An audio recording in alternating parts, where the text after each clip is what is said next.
Right, so I was here last time, and there was a lot of talk about, actually wasn't really a presentation, but when we were in the pub, about honey badgers, so I thought I'd start my talk with a honey badger, so here it is.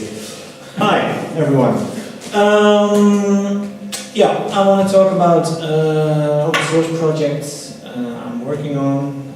It's kind of my first open source project that I started myself. I thought maybe first tell a little bit about myself. My name is Lútsen Stellingwerff. It's just how you write it, that's how you pronounce it, so that should be easy.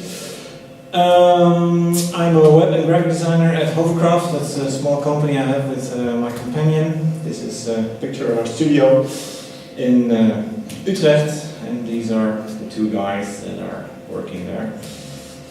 I'm a self-taught developer, or I should actually say community-taught developer, I've learned. So that's what I am. A lot of Googling, Stack Overflow, things like that. Meetings like this as well. And maybe you heard, maybe not, I'm from Utrecht in the Netherlands. That's a lovely city you see here.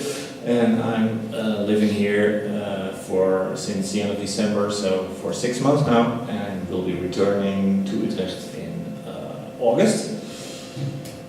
So, living in Belfast now, and as I said, I got the idea for an open source project while I was living here, and I thought, well, maybe it would be nice to make a connection with Belfast. So I thought maybe to name it like this, and when I was making this presentation and trying it out, I found out I actually don't even know how to pronounce it because I never actually talked to any people in Belfast about it before. So I think it's called Lagan, but maybe it's called Lagan or Lagan. Lagan? Lagan. All right. As simply as possible, as I wrote down. Lagan. We'll call it that. Lagan. That's how I called it, and now I also know how to pronounce it. So first a little bit about my favorite PHP libraries that I like to use. There are those three libraries, Slim, Twig, and Redbean. And it's not a coincidence that Lagan is also built on top of these libraries. So why do I like them? Well, main reason they do what I need. So when I build web applications, when I combine them, usually they got all the functionality that I want. All three of them, they do one thing and they do it well. At least that's what I think, and that's also what I like about it. Not everything, but just focus on one thing. And there's a big community around all three of them, and they're well documented, so that makes them easier to work with.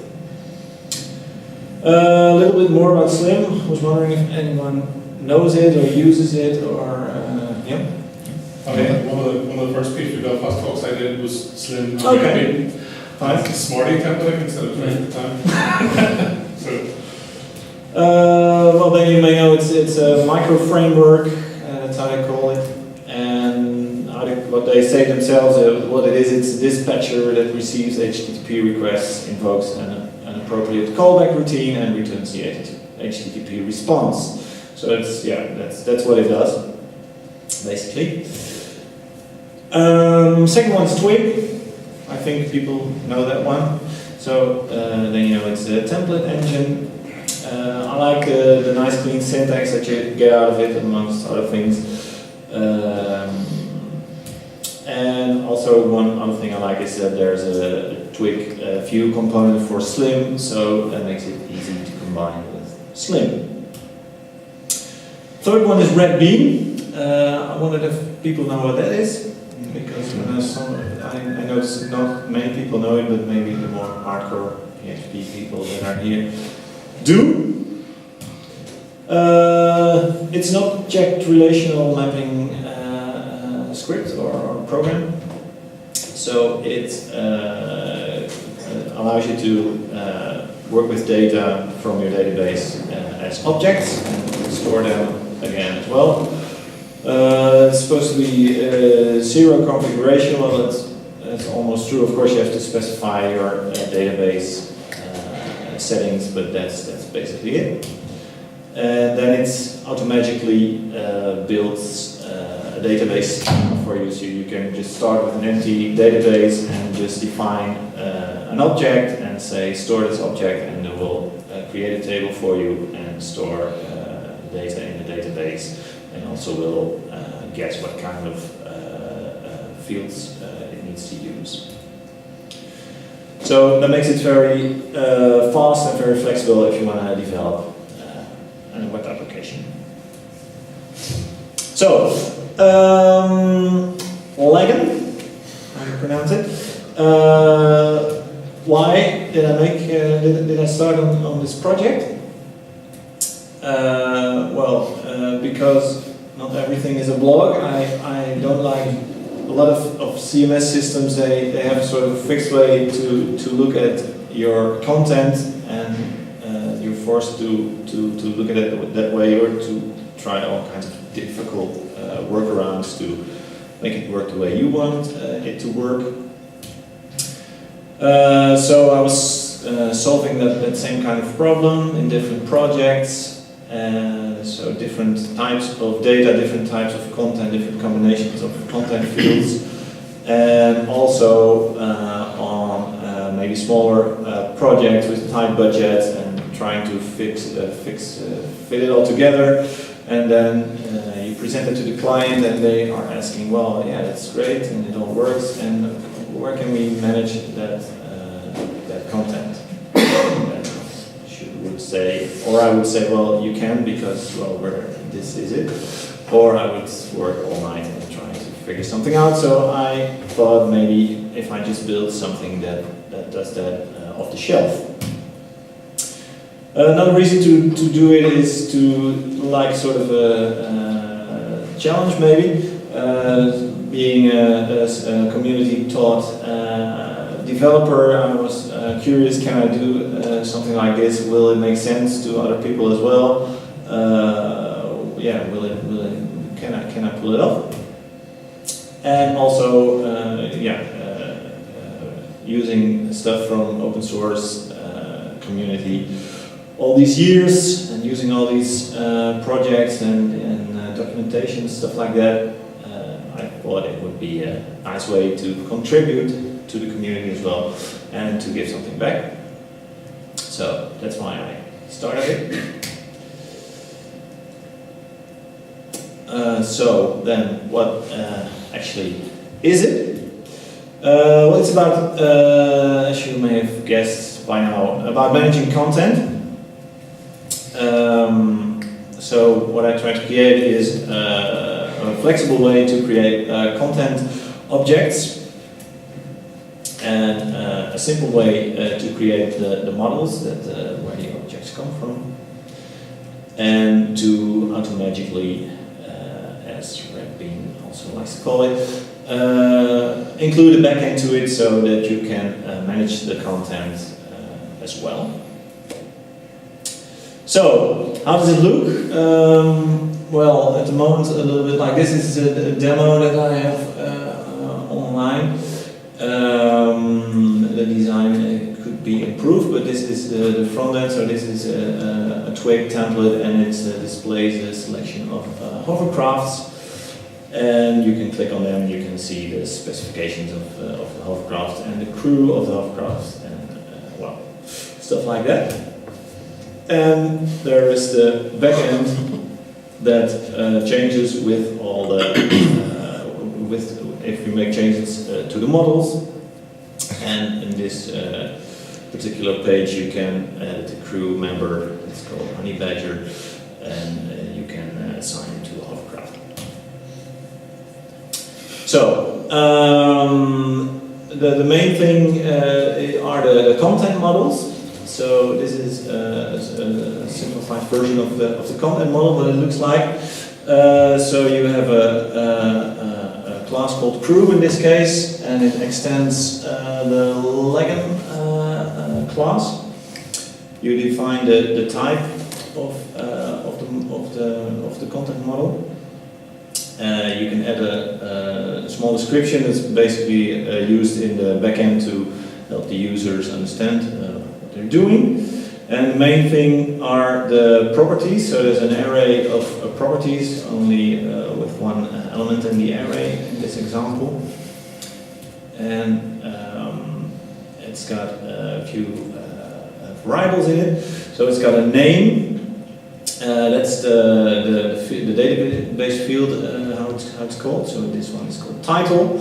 It's got a description. That's the label that's getting displayed in the admin interface. It's got a type. So that's actually a controller. So every content type is a simple string, and it's got its own controller, and it's got a template. And this is a simple text input template. So these are the basic components of a content property. And there are a few more, so you can, for example,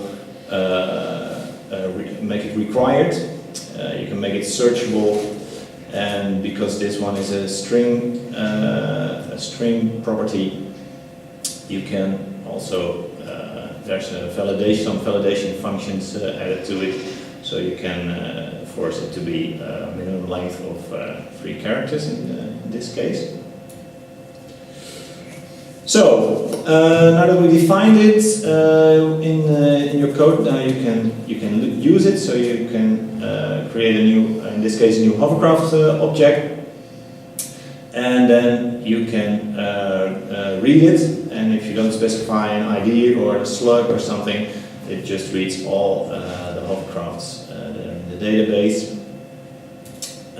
So then you can put them in a root. This is a slim root, and here you see we add it to the view. And then when we go to the template, we can then loop through all the hovercrafts, and we can display the pictures and the title and the description. So that's the basics of it. I already created a couple of property type controllers. So I showed the string controller. So it has some validation functions to it. So for example, an email address or a length or things like that. Then you have a few relations controllers. We have many-to-many relations, or one-to-many or many-to-one relations. So you can also create relations to different content objects. And then you can upload files, so you can add, for example, the profile picture of the honey badger. You can create give a position to an object, so you can create some sort of a sorting order for them. And you can also create a slug for them, so and it will also check if the slug is unique. I also tried to make it extendable, and the way I did that was to create separate dependencies for all the property controllers.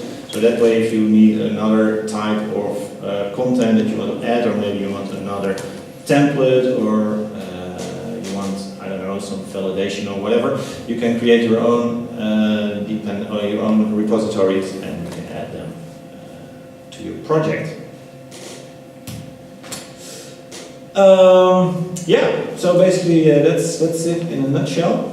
I got a website where there you can find a link to the project on GitHub, and you can also see the demo there. And there's the honey badger again. Any questions? Looks good. Yeah, really good. How long did it take you to build?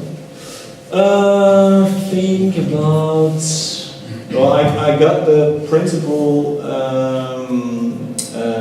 I designed it in the project that I was doing. It was a project to make some sort of online tests, so there would be test questions, and they would have a picture, and the client wanted to be able to add questions and to change the text and the pictures.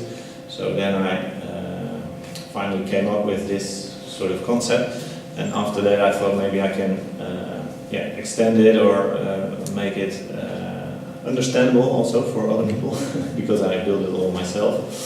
And then it got a bit out of hand, and then a month and a half after that I got what we have now, what works.